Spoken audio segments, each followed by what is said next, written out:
Olá, meus irmãos, é um prazer estarmos novamente juntos, estudando à luz do Evangelho algumas passagens que para nós é muito interessante e nos faz crescer de tantos modos.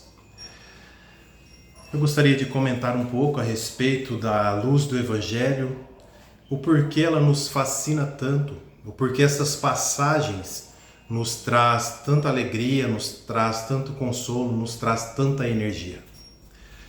É bom que nós possamos verificar dentro da história onde esses evangelhos foram citados e quais os tipos de pessoas que ouviram esses evangelhos.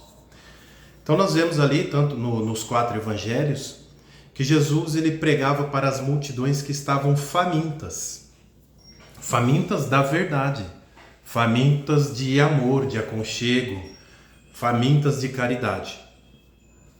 E nós observamos que essas pessoas, elas procuravam Jesus não porque as palavras eram doces, porque o evangelho ele não é doce, ele fala a respeito de perdoar aqueles que te magoam, perdoar aqueles que te ferem, perdoar aqueles que te causam mal, dor. O evangelho ele não fala sobre, amar aquele que te ama, abençoar aquele que te abençoa. Não, ele fala a respeito de coisas que fazem tocar a nossa alma nos lugares mais doloridos, onde nós temos que fazer as mudanças. E por que ele cativa tanto as pessoas? E Jesus ele falava esse evangelho com essas palavras mais doloridas, porém o evangelho trazia esperança para todos nós. E ainda traz até nos dias de hoje. Vemos pessoas de muitas religiões que não são religiões que se dizem cristãs, que tocam dentro do Evangelho e dizem abertamente que o Sermão do Monte é uma inspiração para a humanidade e trazem consolo e paz para aqueles que buscam a água da vida. Agradecemos assim a Jesus por trazer para nós esse consolo, porque o Evangelho, quando ele era colocado nos ouvidos e no coração, dava para as pessoas uma esperança, uma certeza de que as suas vidas mudariam dali em diante. Porque no Evangelho Jesus diz que todo aquele que cresce nessas palavras, aqueles que colocassem essas palavras em prática jamais veriam a morte. Mas Jesus estava falando da morte espiritual. E assim dava às pessoas a esperança de que passar por todas as dificuldades da transformação moral, a certeza que nós temos de uma vida imortal. Também nos dava a esperança de nos reunirmos com aqueles que já se foram, com aqueles que passaram pelas nossas vidas, aqueles que estão no mundo espiritual, porque todos os discípulos de Jesus dizem que as pessoas que se foram nos aguardam no mundo espiritual. E nós vemos isso muito claro no livro dos Apocalipses, onde João ele diz que todas essas coisas são passageiras, a dor, a morte, as doenças, as dificuldades, e todos aqueles que nós gostaríamos de ver novamente sairão dos túmulos para que possamos nos encontrar. Do túmulo é da vida espiritual, não é do túmulo terreno, mas eles voltarão à vida. Então, quando nós passamos pelo portal, pelo umbral do túmulo, nós entramos no mundo espiritual onde a vida não cessa. E assim esse portal ele está aberto tanto daqui para lá quanto de lá para cá. E nós podemos nos unir, nos conversar, nos ouvir, podemos nos encontrar novamente.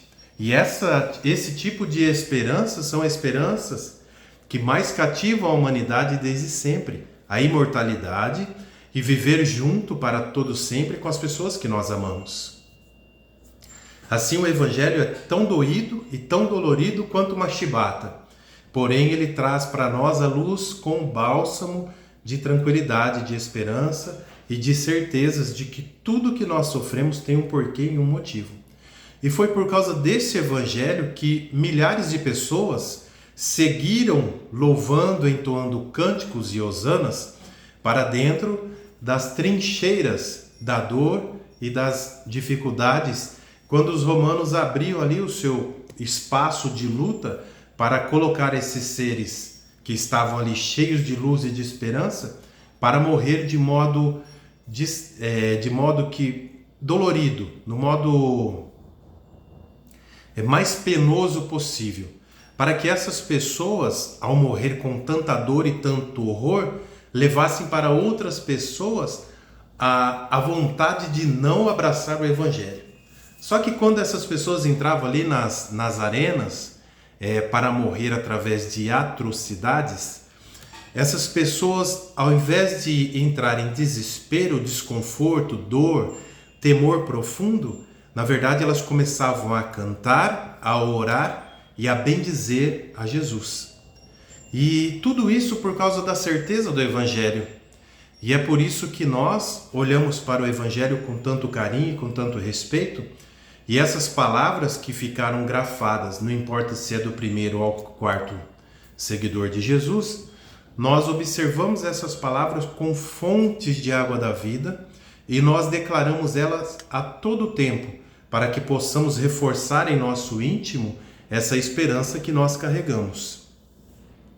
O Evangelho é a certeza de quem viveu com Jesus, de quem viu a morte e a vida, de quem viu seres próximos ali saindo das doenças, seres que eram curados até no leito de morte, seres restituírem seus membros, seres restituírem seus sentidos, como a visão, a fala, a audição. E são essas forças de expressão que são trazidas no Evangelho que nos dão esperança de que se Jesus tem esse poder de restaurar enquanto estava aqui caminhando junto conosco, quanto mais ele poderá fazer isso na espiritualidade, assim que nós nos preenchermos dessas boas novas, da nova palavra que Jesus trouxe para nós.